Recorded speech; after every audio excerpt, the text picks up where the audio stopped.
나를 사랑하십니다. 나도 하나님을 사랑합니다. 하나님 앞에서 나는 존귀한 자입니다. 내 옆에 있는 분도 존귀한 자입니다. 사랑합니다. 축복합니다.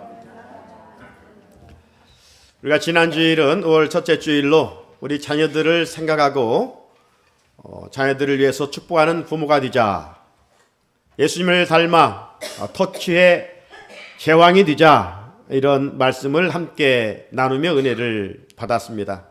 오늘은 5월 둘째 주일, 가정의 달, 부모님을 생각하는 어버이 주일입니다. 부모는 하나님의 대리자라고 지난 주일에도 말씀을 드렸습니다. 오늘은 나를 낳아주시고 길러주신 부모님의 은혜를 기억하며 하나님께 예배를 드리고 있습니다. 특별히 주 안에서 믿음 생활하고 있는 우리 교회 귀한 믿음의 어르신들에게 한량없는 하나님의 은혜와 평강이 임할 수 있기를 주님의 이름으로 축복합니다. 남은 생에 더 영육간에 강건하시고 자녀들로부터 더 효도도 받으시고 행복한 남은 생이 될 수 있기를 주님의 이름으로 축복합니다. 우리 광야 같은 인생길, 때로는 힘들고 어렵고 눈물이 있을지라도 믿음으로 인내하면서 영원한 천국을 소망 가운데 바라보며 끝까지 믿음의 선한 싸움을 싸워 승리하는 복된 부모님들이 될 수 있기를 다시 한번 주님의 이름으로 축복합니다. 부모는 자녀들을 늘 그리워하면서 살아갑니다. 왜? 사랑으로 낳은 귀한 보물이기 때문입니다. 자녀들은 부모를 잊을지라도 부모는 한시도 자녀를 잊을 수가 없습니다. 그래서 평생 짝사랑하면서 살고 있는지도 모르겠습니다.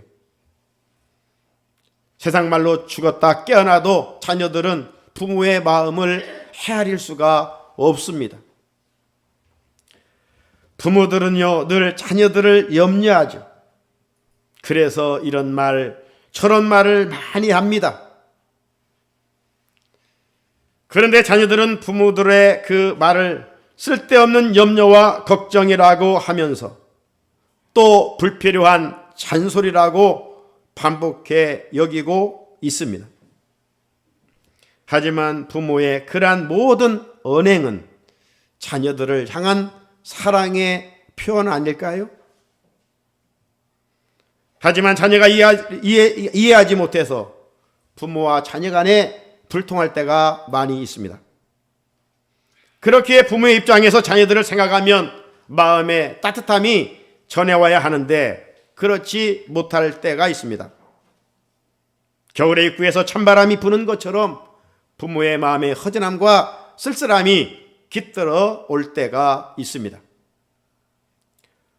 설교를 준비하면서 한 글을 읽으면서 이 시대를 표현하고 있는 안타까운 글을 하나 소개해 봅니다. 중학생 딸을 가진 40대 아버지의 이야기입니다. 회사에서 밤늦게까지 야근을 해야 했습니다. 저녁을 먹고 나자 밀려오는 피로와 스트레스가 아주 컸습니다. 갑자기 외롭고 쓸쓸한 마음이 들었습니다.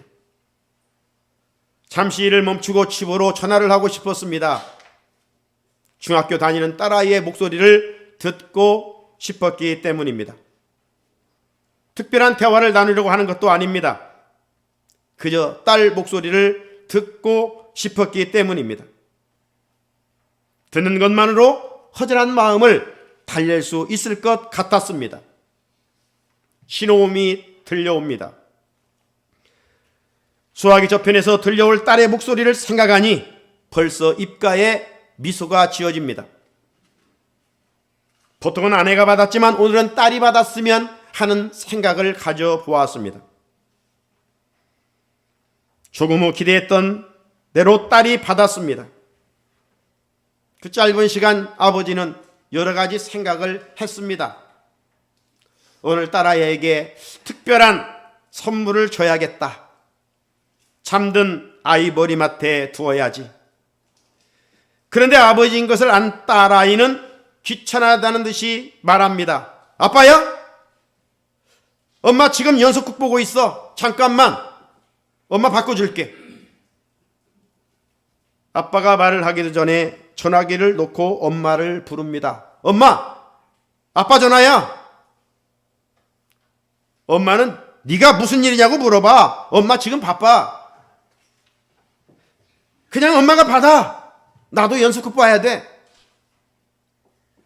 애가 왜 이렇게 귀찮게 굴어? 그리고 아내가 받습니다. 여보세요. 무슨 일이에요? 오늘 못 들어오는 거예요? 갑자기 기분이 나빠졌습니다. 듣지 않아야 할 대화를 들은 것처럼 무안했습니다. 설레던 마음도 사라져버렸습니다. 무심한 가족의 모습에 충격을 받았습니다. 아니 무슨 일인데 전화했어요? 왜 아무 말도 없어요? 할 말은 이것뿐입니다. 아니야, 그냥 늦게 갈게. 그리고 전화를 끊었습니다. 아버지는 혼자라는 생각이 가슴을 적시며 슬픔이 찾아왔습니다. 사랑하는 자녀 여러분, 자녀만 부모의 말에 상처받는 것이 아닙니다. 부모들도 자녀의 말에 상처를 받습니다. 가족에게 전화 올 때 어떻게 받고 있습니까? 아버지에게서 어머니에게서 전화 올 때 어떻게 받고 있습니까? 남편이나 아내에게서 전화 올 때 어떻게 받고 있습니까? 가까운 사람일수록 정성스럽게 따뜻하게 친밀감 있게 받아야 하지 않을까요? 가까운 사람일수록 사랑하는 사람일수록 그렇게 받는 것입니다. 이것이 사랑의 법칙입니다. 한 매체에서 성인 남녀 500명을 대상으로 일주일 동안 부모님과 통화하는 시간을 조사했습니다. 애인과는 140분, 친구와는 97분이 일주일의 평균이었습니다. 그런데 조사 결과 충격적이었습니다. 부모님과의 전화는 평균 6분 통화였습니다. 애인과의 통화의 시간에 20분의 1도 되지 않는 시간입니다. 부모와 떨어져 생활하는 자녀가 1년에 부모를 만난 횟수는 평균 16번입니다. 전화통화는 1년에 37번입니다. 일주일에 한 번도 전화를 안 하는 이야기입니다. 여러분 가정의 자녀들과 대화는 어떻습니까? 자녀로서 부모와의 대화 내용은 무엇입니까? 전화하고 끊기 전에 엄마 고마워요. 아빠 감사해요. 이런 말 한마디가 부모님에게 보약을 지어드리는 것 같은 기운을 드리는 것임을 기억하시기를 바랍니다. 인간은 두 관계에서 마땅히 행해야 할 본분이 있다고 성경은 말씀합니다. 먼저 하나님과의 관계에서 하나님을 공경하고 하나님 말씀에 순종하라고 말씀합니다. 지혜자는 전도서 12장 13절에서 일의 결국을 다 들었으니 하나님을 경외하고 그의 명령들을 지킬지어다. 이것이 모든 사람의 본분이니라. 진정한 인간다움은 하나님 잘 섬기는 일입니다. 하나님을 섬기지 아니하면 그 삶은 헛될 뿐입니다. 또 하나 부모와 관계에서 부모님을 공경하고 부모님 말씀에 순종하는 일입니다. 하나님께서는 모세로 하여금 10계명을 주셨을 때 인간관계에서 첫 번째 지켜야 할 계명이 어떤 계명을 주셨습니까? 출애굽기 20장 12절의 말씀이죠. 내 부모를 공경하라. 그리하면 네 하나님 여호와가 준 내가 준 땅에서 내 생명이 길리라. 하나님은 자녀들에게 부모를 공경하라고 명하셨습니다. 따라서 기독교는 효를 실천하는 종교입니다. 죽은 후에 제사상 차려놓고 제사 지내는 종교가 아니라 살아실 때 육신의 부모를 잘 섬기라는 것이 하나님의 명령입니다. 그러면 효도하는 자에게 주시는 하나님의 축복이 크다고 말씀합니다. 그렇다면 오늘 본문에서 하나님이 말씀하는 효도는 무엇이라고 말씀하고 있습니까? 첫째, 부모 말씀에 청종하라고 했습니다. 본문 22절은 이렇게 말씀합니다. 너를 낳은 아비에게 청종하고, 너를 낳은 아비에게 청종하고, 효도의 첫걸음은 부모의 말씀에 청종하는 일입니다. 자녀들이 효도에 대해 착각하는 것이 있습니다.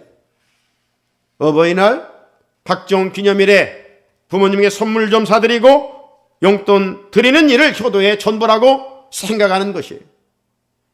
아닙니다. 하나님이 명하시고 하나님이 자녀들에게 원하신 효도는 부모의 말씀에 청종하라는 것입니다.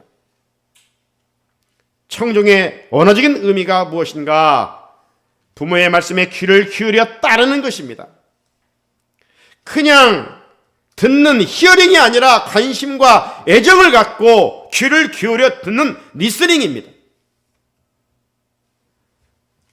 자녀를 향한 부모의 말은 반복이고 또 반복 또 반복입니다. 그래서 그런지 자녀들은 경청하지를 아니려 합니다. 하지만 모든 부모의 말은 10번이고 50번이고 100번이고 자녀들이 들어야 할 이야기입니다. 그러니 부모들이 말할 때 토를 달지 말고 맞장구를 쳐보라는 것이죠. 부모에게만 공감 능력이 떨어진다고 불평하지 말고 자녀들 역시 부모 말씀에 공감해 주어야 합니다. 맞아요. 그렇군요. 그래서 어떻게 됐는데요? 효도의 첫걸음은 이처럼 부모의 말씀에 공감하는 일입니다. 자녀들이 부모의 말씀을 잘 들으면 부모의 마음이 기쁘고 즐겁습니다. 부모 말씀에 청종함이 효도의 첫걸음이라고 주님은 말씀하십니다. 둘째, 부모를 존중히 여기라고 했습니다. 오늘 본문 22절을 다시 한번 읽어보면 너를 낳은 아비에게 청종하고 내 늙은 어미를 경히 여기지 말지니라. 여기 내 늙은 어미를 경히 여기지 말지라는 말씀이 어떤 말씀이겠습니까? 나이 드신 부모님을 존중히 여기라는 말입니다. 자녀들이 부모가 젊었을 때는 그리고 능력이 있을 때는 순종도 잘하고 부모 말씀에 귀를 기울이기도 합니다. 그리고 누구보다도 존중합니다. 그런데 문제는 어디에 있습니까? 부모가 연로해가고 자녀들이 성장해 가는 관계에서 문제가 발생합니다. 자녀들의 주장이 너무 강하고 부모를 가볍게 여기는 일이 생깁니다. 자녀들이 부모를 업신여기고 무시합니다. 생각해 보십시오. 다른 사람이 우리 부모님을 함부로 하고 소홀히 대하면 그를 지켜보는 자녀의 마음이 어떠하며 그렇게 당하는 부모의 마음이 어떠하겠습니까? 마음이 심히 아플 것입니다.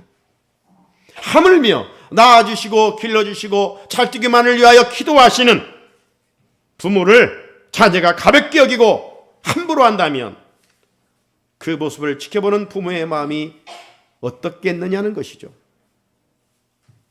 찢어지는 고통이 찾아올 것입니다.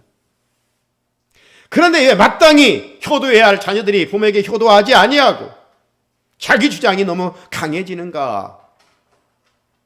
성경은요, 말세가 가까우고 있기 때문이라고 진단하고 있습니다. 디모데후서 3장 1절로 2절 말씀해 보게 되면 너는 이것을 알라. 말세에 고통하는 때가 이르니 사람들이 자기를 사랑하며 돈을 사랑하며 자랑하며 교만하며 비방하며 부모를 거역하며 감사하지 아니하며 거룩하지 아니하며 말세의 징조 중에 하나가 자녀들이 부모의 말씀을 거역한다는 것입니다. 세상은 날로 타락해가는 가운데 부모 공경이 하나님이 주신 첫 번째 계명이 사라지고 있습니다. 이런 세태에서 하나님을 섬기는 자녀들은 부모 공경하는 일에 배나 열정을 가져야 합니다. 하나님은 자녀들이 부모를 섬기지 아니하면 이렇게 평가하신다고 말씀합니다. 디모데전서 5장 8절 말씀입니다.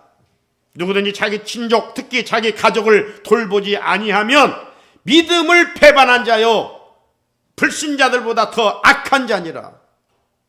얼마나 무서운 평가입니까?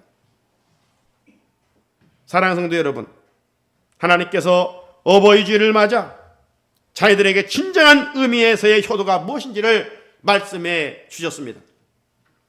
참된 효도는 부모를 가볍게 여기지 않은 일입니다.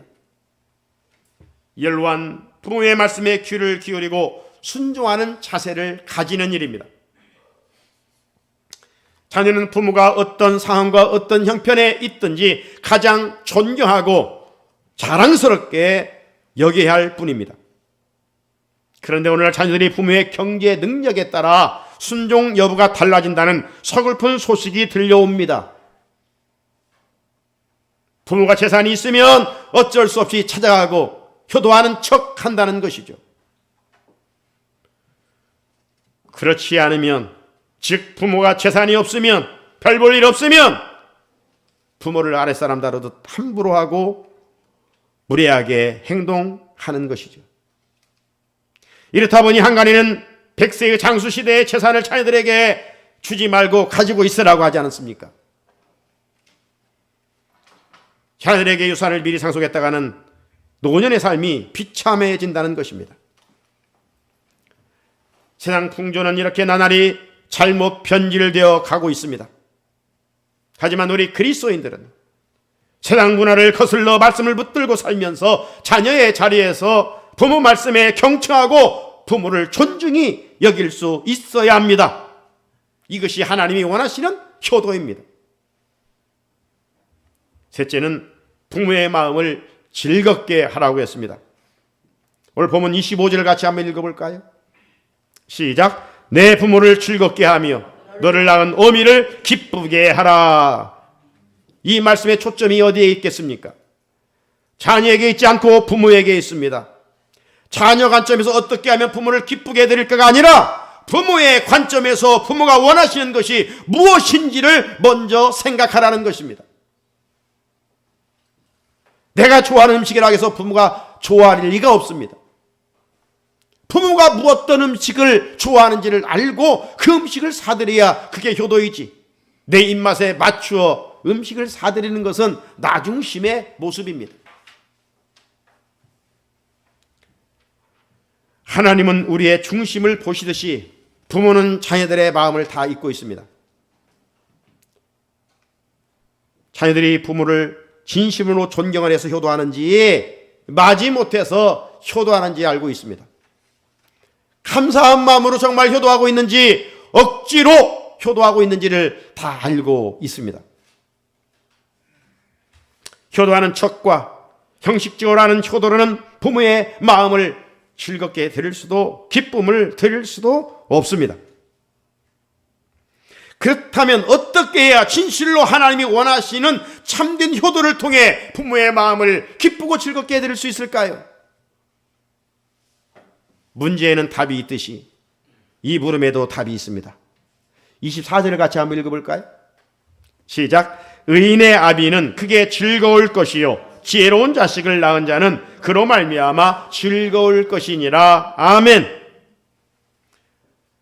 자녀들이 제대로 부모님에게 효도하려면 하나님을 믿고 말씀을 알고 말씀대로 순종해야 합니다. 이 말씀에 보면 어떤 아비가 크게 즐거워한다고요? 의인의 아비.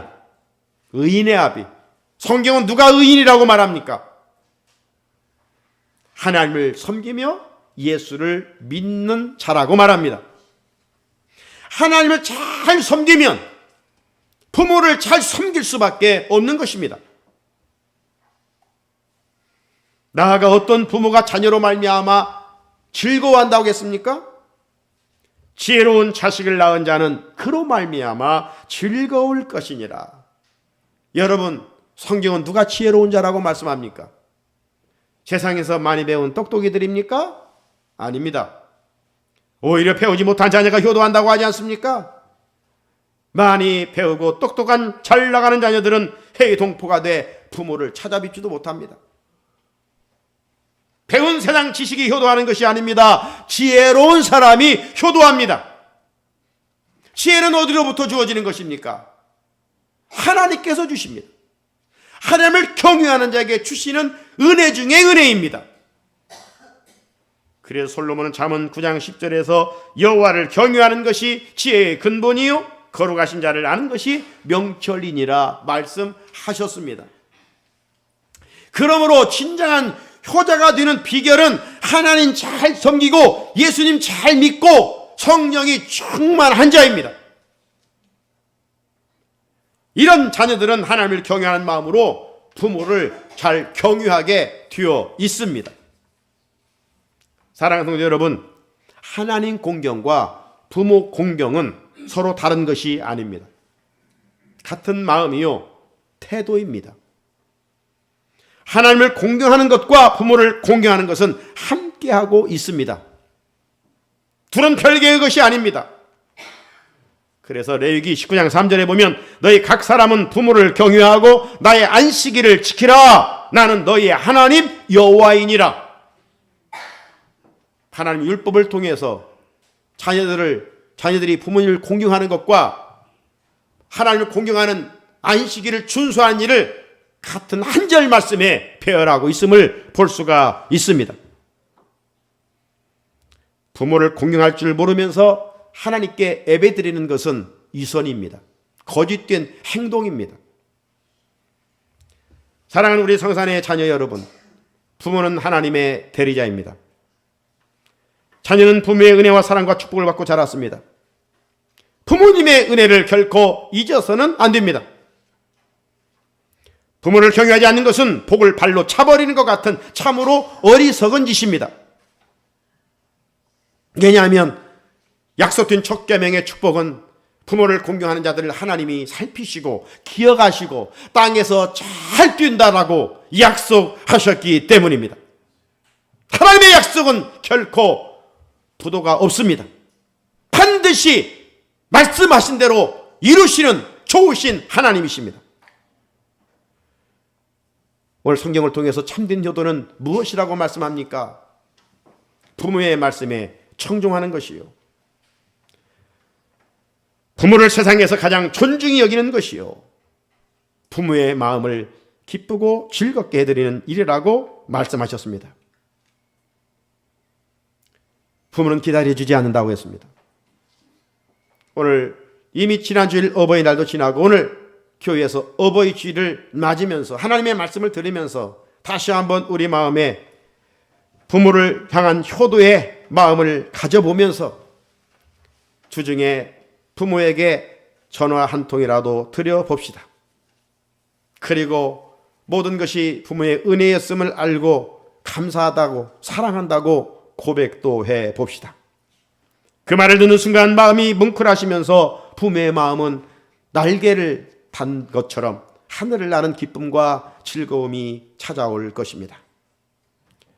누가 하나님이 원하시는 참된 효도를 할 수 있다고 말씀하셨습니까? 그 비밀은 위에 계신 하나님 아버지를 먼저 잘 섬기는 일입니다. 물은 위에서 아래로 흐르는 법이지요. 위에 계신 하나님을 잘 공경하는 자는 형식적으로 믿음 생활이 아니라 진실로 하나님을 사랑하는 자는 육신의 부모도 잘 섬기며 경외하며 사랑하며 순종할 수밖에 없습니다. 우리 모두 하늘 아버지께 효도하는 자녀들이 되고 이 땅에 계신 부모와 어르신들에게도 효도함으로 하나님께서 약속하신 복을 누려가는 우리 성산의 가족들이 될 수 있기를 주님의 이름으로 축복합니다. 거룩하신 하나님